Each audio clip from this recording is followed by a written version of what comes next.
Hello दोस्तों, स्वागत है आपका हमारे YouTube चैनल उत्तराखंड अचीवर्स में। जैसे कि लास्ट क्लास में मैंने आपको मोशन के बारे में पढ़ाया था, गति के बारे में पढ़ाया था और उसमें डिस्टेंस, डिस्प्लेसमेंट, विस्थापन और दूरी के बारे में समझाया था। तो आज उससे आगे करते हैं। पिछली क्लास में आपने देखा था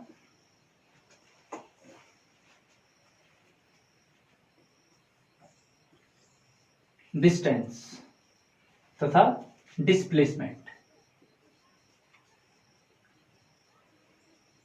यानी कि दूरी और विस्थापन के बारे में हमने पिछली क्लास में पढ़ चुके हैं।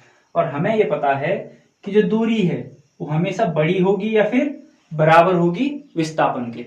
इतना तो हमने देख दिया।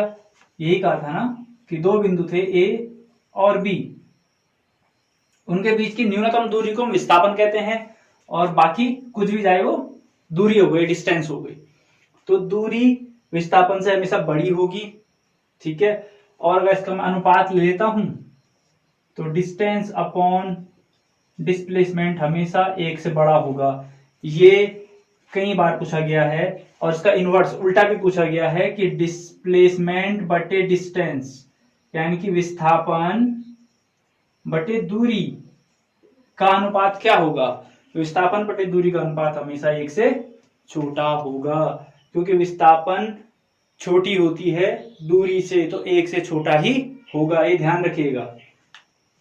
आज बात करते हैं गति के अंतर्गत स्पीड एंड वेलोसिटी। स्पीड और वेलोसिटी में अंतर क्या है ये देखेंगे, ये जानेंगे हम। बात कर लेते हैं स्पीड एंड वेलोसिटी। आपने यूजुअली सुना होगा, किसी से भी कोई भी गाड़ी चला रहा है तो बोलता है मैं 60 किलोमीटर प्रति घंटे की स्पीड से चला रहा हूं, मैंने 40 की स्पीड से चलाई, 50 की स्पीड से चलाई, 10 की स्पीड से चल रहा हूं। यहाँ पे स्पीड ही बोला जाता है, वेलोसिटी क्यों नहीं कहते हम। कारण देखिए, वेलोसिटी तब आती है अगर हम साथ में डायरेक्शन ऐड करते हैं। अगर हम दिशा भी ऐड करते हैं तो वेलोसिटी आएगी, अन्यथा हम स्पीड ही बोलेंगे। तो इसका मतलब क्या है, स्पीड क्या हो गई, एक स्केलर यानी कि अदिश, और वेलोसिटी क्या हो गई, वेक्टर यानी कि सदिश क्वांटिटी। ये अदिश हो गई है और ये सदिश, दिशा के साथ और दिशा के अभाव में, सदिश और अदिश। अब देखिए स्पीड का सूत्र क्या होता है, स्पीड बराबर कुल दूरी बटे समय। ये लिखते हैं आप, स्पीड बराबर दूरी बटे समय, यानी कि डिस्टेंस अपॉन टाइम। और वेलोसिटी का मतलब क्या होता है, वेलोसिटी होता है डिस्प्लेसमेंट अपॉन टाइम। डिस्प्लेस यानी कि विस्थापन बटे समय। ये वेलोसिटी है और ये स्पीड है। अगर आप जरा सा भी चले हो, अगर आपने दूरी तय की है, तो आपकी स्पीड कभी भी जीरो नहीं होगी। जो स्पीड है, स्पीड यानी कि चाल, ठीक है, जो चाल है वो कभी भी जीरो नहीं होगी अगर आपने कुछ ना कुछ दूरी तय की है।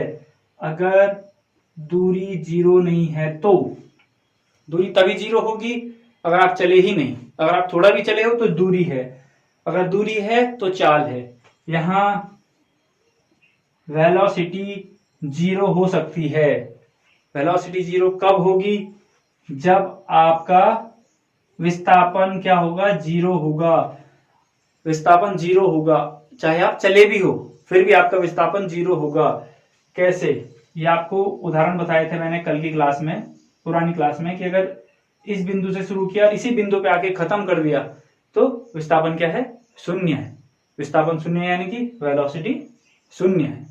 चलिए इस पे एक उदाहरण कर लेते हैं, फिर आगे बढ़ते हैं। माना प्रश्न है आपके पास, एक गाड़ी 3 मीटर के रेडियस में घूम रही है, चलो 3 छोड़ो, 7।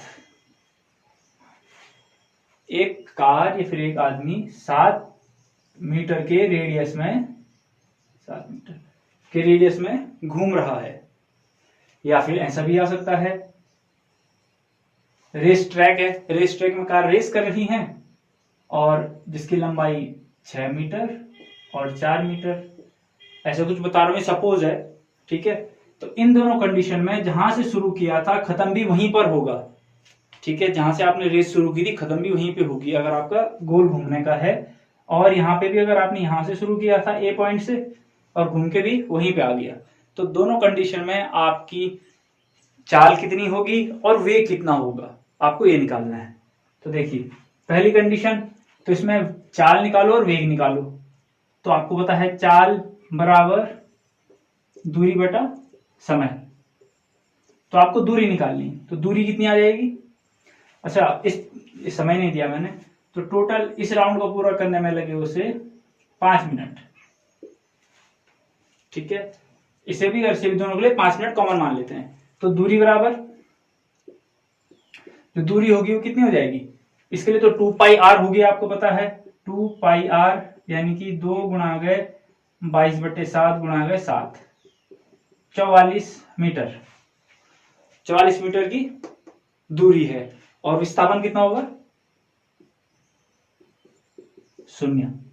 ये तो आपको पता है विस्थापन क्या होगा, 0, क्योंकि जहां से शुरू किया था वहीं पे खत्म। अब निकालते हैं हम चाल और वेग।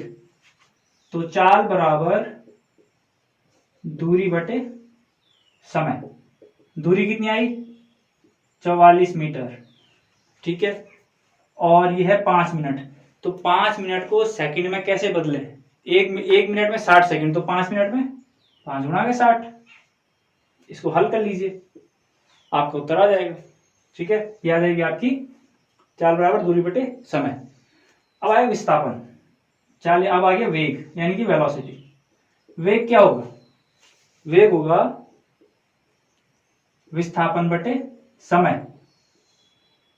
तो विस्थापन कितना हुआ 0, समय आपका है 300 सेकंड, इसको सेकंड में बदलाया है क्योंकि चाल क्या होगी मीटर प्रति सेकंड, वेग भी क्या होगा मीटर प्रति सेकंड में होगा, इसलिए सेकंड में बदला है, बटे 300 यानी कि 0। अगर आपका विस्थापन 0 है तो वेग 0, लेकिन चाल हमेशा कुछ ना कुछ होगी अगर उसने दूरी तय की है, तो इस बात का ध्यान रखिएगा। दूसरी चीज, जैसे भी आपको विस्थापन, दूरी और विस्थापन के बीच में मैंने संबंध बताया था, वैसे भी चाल और दूरी उसके बीच में भी है, वेग के बीच में। इस वाले को आप खुद हल कर लीजिएगा। अब आपने देखा है कि वेग क्या हो सकता है, वेग हमेशा दूरी नहीं, चाल से थोड़ा सा कम हो सकता है, 0 हो सकता है। देखिए चाल क्या होगा, वेग के बराबर हो सकती है, एक कंडीशन ये है, कब, जब हम एक सीधी रेखा में चल रहे हैं, तो इस रेखा में क्या है, चाल और वेग बराबर। दूसरा, चाल हमेशा बड़ी होगी वेग से। अगर मैंने यूं कर दिया तो यहां वेग 0 होता है लेकिन चाल कुछ ना कुछ होती है, तो इससे क्या आ गया, जो चाल होगी वो क्या होगी, बड़ी और बराबर वेग।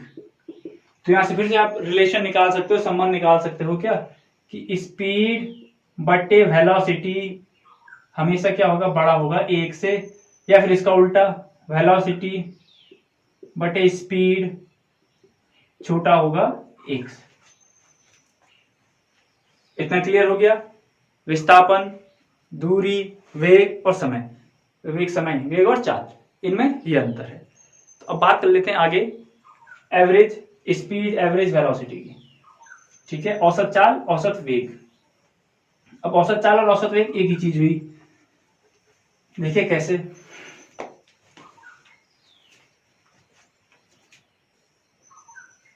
एवरेज स्पीड, अगर आपके पास विस्थापन दिया हुआ है तो आप वेलोसिटी लिखोगे, अगर दूरी दी है तो स्पीड लिखोगे। तो अब देख लेते हैं, टोटल डिस्टेंस ट्रेवल बटे TOTAL, टोटल टाइम टेकन, यानी कि कुल मापी गई दूरी बटे कुल लगा समय, जितनी दूरी चला है और कितना समय लगा। माना ए कुछ ऐसा चला, ठीक है, 5 6 3 4 2 1 3 5, ये सब किलोमीटर में है। तो ये कुल मापी गई दूरी और इस पूरे को करने में उसे 1 घंटा लगा, 1 आवर। तो 5 और 6 11 और 3 14 और 4 18 19 20 21 23 और 5 28। तो कुल जो दूरी नापी है उसने 28 किलोमीटर की नापी है 1 घंटे में। तो आप क्या लिखोगे, total distance upon total time, तो 28 बटे 1 आवर। तो कितना आ गया, 28 बटे 1, 28 किलोमीटर में है और ये आवर में है, तो कितना आ गया, 28 किलोमीटर प्रति घंटा। ठीक, ये क्या है, इसका एवरेज। आप इसमें कम ज्यादा भी कर सकते हो, ऐसा कुछ नहीं, क्योंकि ये एवरेज है। और अगर यहाँ पे स्पीड के बदले में वेलोसिटी लिख दूं, तो यहाँ पे डिस्टेंस के बदले क्या आ जाएगा, विस्थापन, यानी कि डिस्प्लेसमेंट। तो उस समय सिर्फ ये देखा जाएगा कि यहां से यहां तक ए और बी, ए बिंदु से बी बिंदु तक की दूरी सिर्फ ये देखी जाएगी और ये आपको निकालनी पड़ेगी, तब आपका प्रश्न हल होगा, क्योंकि यहां विस्थापन पूछा गया है। चलिए अब आगे करते हैं। अब बात करते हैं हम यूनिफॉर्म और नॉन यूनिफॉर्म। एक कल किया था, आज करते हैं कांस्टेंट और यूनिफॉर्म में अंतर है क्या कुछ। कल ये कहा था मैंने यूनिफॉर्म वेलोसिटी और नॉन यूनिफॉर्म, तो आज कर रहा हूं कांस्टेंट। यूनिफॉर्म वेलोसिटी और कांस्टेंट वेलोसिटी, क्या दोनों में अंतर है, सिर्फ और सिर्फ एक ही अंतर है, वो है ग्राफ का। ये ध्यान रखिएगा। ये टाइम है, ठीक है, ये टाइम है, ये वेलोसिटी है, ये वेलोसिटी। अब देखिए यूनिफॉर्म का मतलब क्या था, इक्वल डिस्टेंस इक्वल टाइम, यानी कि समान दूरी चल रहा था समान समय अंतराल में। अगर ये 2 सेकंड 2 4 4 6 6 ये सेकंड में है और ये मीटर प्रति सेकंड में है, ठीक है, वे किस में लिया, मीटर प्रति सेकंड में, और समय मीटर सेकंड में ले लिया। तो 2 सेकंड 2 मीटर चला 2 सेकंड में, 4 मीटर चला 4 6 मीटर चला 6 सेकंड में। ये था equal distance equal time interval में, हर जगह पे 2-2 सेकंड का गैप आ रहा है और 2-2 मीटर का गैप आ रहा है। लेकिन यहाँ कांस्टेंट में क्या होता है, समय तो बढ़ता है लेकिन वेलोसिटी बढ़ती नहीं है। अगर उसने एक बार 40 मीटर प्रति सेकंड की स्पीड पकड़ ली तो वो सिर्फ उसी स्पीड से चल रहा है, उसके वेलोसिटी में कोई बदलाव नहीं आ रहा है, ठीक है। यानी कि स्पीड ले लीजिए चाहे वेलोसिटी ले लीजिए, इस समय चाल या वेग, उसके वेग में कोई बदलाव नहीं हो, 40 की स्पीड से ही चल रहा है। और दोनों कंडीशन में एक चीज कॉमन होती है कि जो त्वरण है, एक्सीलरेशन, 0 होता है। दोनों ही कंडीशन में एक्सीलरेशन 0 होता है, यूनिफॉर्म वेलोसिटी में भी और कांस्टेंट वेलोसिटी में भी। क्यों, क्योंकि हर बार आपका जो डिफरेंस आता है उतना ही आता है इस कंडीशन में। और यहाँ त्वरण जब आप पढ़ोगे उस कंडीशन में समझा दूंगा आपको, वैसा भी देख लीजिए कि दोनों की कंडीशन में क्या है, त्वरण या एक्सीलरेशन क्या है, 0 होगा, 0 मीटर प्रति सेकंड का स्क्वायर। आपको एक पीछे की यूनिट भी ध्यान रखनी पड़ेगी, ये भी पूछा जाता है कई बार प्रश्नों में, इनकी डायमेंशन बीमाएं पूछी जाती हैं, बीमा जब पाठ पढ़ेंगे उस समय कर लेंगे बीमा वाला। तो यूनिफॉर्म और कांस्टेंट में फर्क पता चला होगा आपको। चलिए अब देखते हैं त्वरण। त्वरण किसे कहते हैं, एक्सेलरेशन।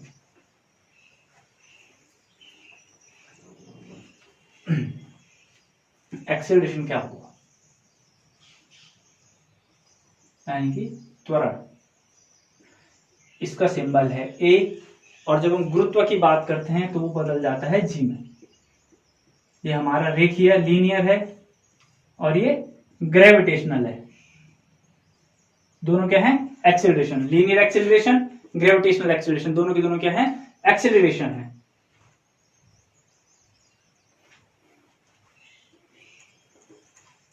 अब देखिए त्वरण क्या होता है, ए, ये होता है change in velocity, rate of change of velocity.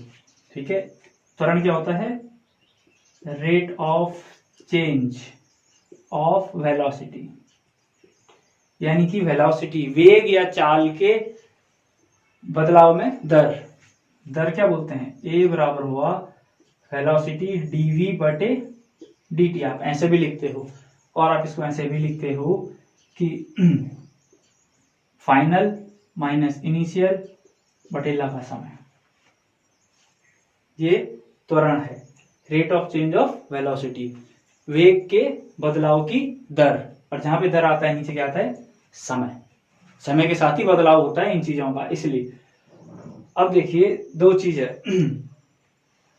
जब आपका, मैंने कहा था वेलोसिटी कांस्टेंट होगी उस समय एक्सेलरेशन शून्य होता है। इस बात का हमेशा ध्यान रखिएगा, जिस समय वेलोसिटी कांस्टेंट होगी, t इक्वल टू कांस्टेंट, तो एक्सेलरेशन क्या होगा? शून्य। इस बात का हमेशा ध्यान रखिए, ये पेपर में कई बार पूछा गया है और आपको प्रश्न दे देता है। प्रश्न में क्या दे देता है कि कोई कार 20 किलोमीटर प्रति घंटे की नियत चाल से चल रही है, तो आप बताइए कि उस समय उसका त्वरण कितना होगा। तो आप कैलकुलेशन करने लग जाते हो ये सूत्र लगा के। उस समय क्या है, लेकिन उत्तर क्या है? 0। आप सूत्र लगाइए। सूत्र में देखिए नियत चाल से चल रहा है। अगर मैं देखूंगी, पहले जब मैंने देखो 40 की स्पीड पे चल रहा था, लेकिन कुछ टाइम बाद देखा तो तब भी 40 में चल रहा था, और दोनों के बीच अगर मेरा 5 मिनट का गैप भी है तो भी कोई फर्क नहीं। 40 में से 40 गया 0, 0/5, 0 मीटर प्रति सेकंड का वर्ग, 0 मीटर प्रति सेकंड का वर्ग। ये ध्यान रखिएगा कि जब आप इसे हल करेंगे तो 0 आ रहा है। क्यों? वेलोसिटी कांस्टेंट है, इतना ध्यान रखिएगा। चलिए अब देखते हैं, कुछ प्रश्न देख लेते हैं इस पे। प्रश्न है कि कोई गाड़ी, प्रश्न में लिख रहा हूं, सीधे मैं मुंह से बोल रहा हूं और वैल्यूज लिख रहा हूं। कोई गाड़ी विराम अवस्था से शुरू हुई और 5 मिनट में, ठीक है, और 5 मिनट में उसने 40 मीटर प्रति सेकंड की स्पीड पकड़ ली। 0 से शुरू हुई, 5 मिनट में 40 मीटर प्रति सेकंड की स्पीड पकड़ ली। तो आप ये बताइए कि उसका त्वरण कितना होगा। तो देखिए आपको क्या क्या दिया है, u, v और t, ये 3 चीजें दी है। कैसे? गाड़ी कहां थी? विराम अवस्था में। तो विराम थी मतलब प्रारंभिक वेग 0, इनिशियल वेलोसिटी 0। v कितना चली गई? 40 किलोमीटर प्रति आवर की स्पीड से चलने लग गई। और टाइम कितना दिया? 5 मिनट, 5 मिनट में। तो आपको इससे निकालना है एक्सेलरेशन, एक्सेलरेशन निकालना है, त्वरण। तो कैसे निकालोगे? आपको सूत्र पता है, पर आपको इसको पहले आवर में चेंज करना पड़ेगा। 5 मिनट का मतलब कितने घंटे? 1 घंटे में 60 मिनट, तो 1 मिनट में 5/60, ठीक है, 5/60 घंटे। तो अब देख लीजिए ए बराबर क्या होता है? v ऋण u बटे लगा समय। तो v कितना है? 40 ऋण 0 बटे समय कितना लग रहा था? 6/60, 6 नहीं 5/60। तो आप इसे हल कर लीजिए। ये सबसे नीचे वाला सबसे ऊपर चला जाता है। 40 गुणा गए 60/5, 12×5 = 60, 12×5 = 48। ये क्योंकि किलोमीटर प्रति घंटा लिखा हुआ है, ध्यान रखिएगा। किलोमीटर प्रति घंटा यानी कि ये भी क्या रहेगा? किलोमीटर प्रति आवर का स्क्वायर, किलोमीटर प्रति आवर का स्क्वायर। और मुझे किसमें निकालनी है? ये निकालनी है मुझे मीटर प्रति सेकंड का स्क्वायर। त्वरण ए किसमें होता है? मीटर प्रति सेकंड। आगे उसका मैग्नीट्यूड होता है, पीछे से ये लिखा रहता है। तो इसको मीटर प्रति सेकंड का स्क्वायर में कन्वर्ट करूंगा तो कैसे करूंगा? ये आप सभी को आता होगा। कैसे? 480 है तो 1000 मीटर बटे आवर है 60 गुणा 60। अब देखिए वर्ग है तो इसका भी वर्ग, क्योंकि 60 मिनट 60 सेकंड, ये बदल गया, लेकिन h का भी वर्ग है तो इसलिए 2 बार लगा दिया। दूसरी चीज आप यहीं से बदल सकते हो, ये मिनट में था, आप इसे सेकंड में बदल सकते हो। तो 5 मिनट में 300 सेकंड, और इसको करोगे तो 40 गुणा 1000 बटे 60, आप इसे हल कर लीजिए, आपकी वेलोसिटी मिल जाएगी किसमें, ये जो आएगी आपकी कितने आ रही है 2 4 2 3 6 2000/3 मीटर प्रति सेकंड, ये इसकी वेलोसिटी। अगर आप इसको रख लीजिए आपका उत्तर यहां से भी आ जाएगा। आपको जैसे करना है आपको वैसे में निकाल लीजिए, क्योंकि आपको कई बार ऑप्शन जो पूछे होते हैं वो किलोमीटर प्रति आवर में पूछे होते हैं, इसीलिए मैंने किलोमीटर प्रति आवर की दर से हल किया है इसे। चलिए अब बात कर लेते हैं तो एक्सेलरेशन के लिए था। अब एक और टर्म आता है रिटार्डेशन। रिटार्डेशन यानी कि मंदन। ठीक है, मंदन कब होता है, जब वस्तु रुकती है, जब अचानक से बढ़ी तो उसको बोलते हैं एक्सेलरेशन। एक्सेलरेशन आपने देखा होगा कि अचानक से जब आप गाड़ी स्टार्ट करते हो या फिर गाड़ी में आप बैठे होंगे, जब गाड़ी चलती है तो स्टार्टिंग में जिसे पिकअप लेना बोलते हैं, स्टार्ट में क्या करते हैं पिकअप लेती है, तो वो एक्सेलरेट हो रही है उस समय, वो क्या कर रही है हल्के हल्के करके स्पीड गेन कर रही है। ठीक, अब एक टर्म आता है कांस्टेंट एक्सेलरेशन।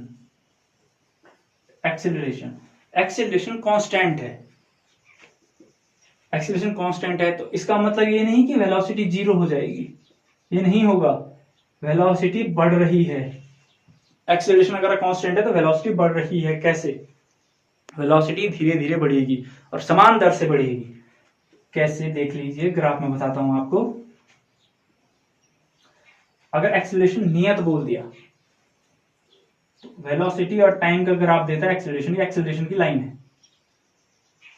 ठीक है, वेलोसिटी और टाइम का ग्राफ देता है एक्सेलरेशन, ये ध्यान रखना। और डिस्टेंस या फिर डिस्प्लेसमेंट और टाइम का ग्राफ जो भी देगा उसे बोलते हैं वेलोसिटी या फिर स्पीड। जो लाइन आएगी उसको बोलेंगे वेलोसिटी या फिर स्पीड बोलेंगे, ये ध्यान रखना। तो इसमें एक्सेलरेशन है। अगर कांस्टेंट कह दिया तो कांस्टेंट का मतलब समान वेग से चल रहा है समान समय में। 2 मीटर प्रति सेकंड, यहाँ 2 सेकंड, 4 मीटर प्रति सेकंड 4 सेकंड, यानी कि 2 पे 2 4 पे 4। तो आप देख सकते हो क्या हो रहा है, 2 सेकंड में था तो 2 मीटर प्रति सेकंड की स्पीड चल रहा था, 4 पे तो 4। तो आप हर बार अगर आप एक्सेलरेशन निकालोगे तो मैं पहले टर्म में निकाल लेता हूं a1।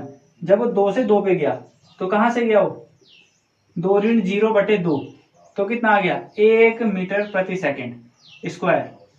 अब a2 निकालता हूं जब 4 पे था, तो पहला वेग जब ये शुरू किया तो 0 से शुरू किया था इसलिए 0 लिया है। अब इसमें 2 से शुरू होगा तो a2 क्या आएगा 4 ऋण 2/2 बराबर 1 मीटर प्रति सेकंड। अगर आप ऐसे आगे निकालते रहोगे तो आपका हर बार क्या आएगा उत्तर 1 मीटर प्रति सेकंड आएगा, जिसका मतलब क्या है आपका जो त्वरण है एक्सेलरेशन है वो क्या है नियत है, कांस्टेंट है। तो क्या करोगे आप, ये जो यूनिफॉर्म ग्राफ है, यूनिफॉर्म का ये भी क्या देता है कांस्टेंट एक्सेलरेशन देता है। क्लियर। अब बात कर लेते हैं मंदन की। मंदन यानी कि आपने अब अपनी गाड़ी रोकनी है। अभी तक आपने स्टार्ट करके आगे चलाई थी, अब आप चलती हुई गाड़ी को रोकोगे। अगर आप दूसरी तरह से समझो, जो त्वरण है, त्वरण को ही हम क्या कह रहे हैं मंदन कह रहे हैं, लेकिन रुकने की कंडीशन में। कैसे, ए से बी तक गया फिर सी तक गया, ए बी सी। एक वस्तु या फिर एक कार ए से शुरू हुई और बी तक गई, ये यहां से शुरू हुई स्टार्ट पॉइंट और ये एंड पॉइंट। ए से उसने गाड़ी स्टार्ट की, बी तक गया, अब बी पे उसने ब्रेक मारने शुरू किए तो सी पे जाके रुक गया। यहां से क्या किया स्टार्ट किया तो यहां पे क्या किया उसने एक्सीलरेशन। बी के बाद जब रोकने लग गया तो यहां पे क्या किया रिटार्डेशन।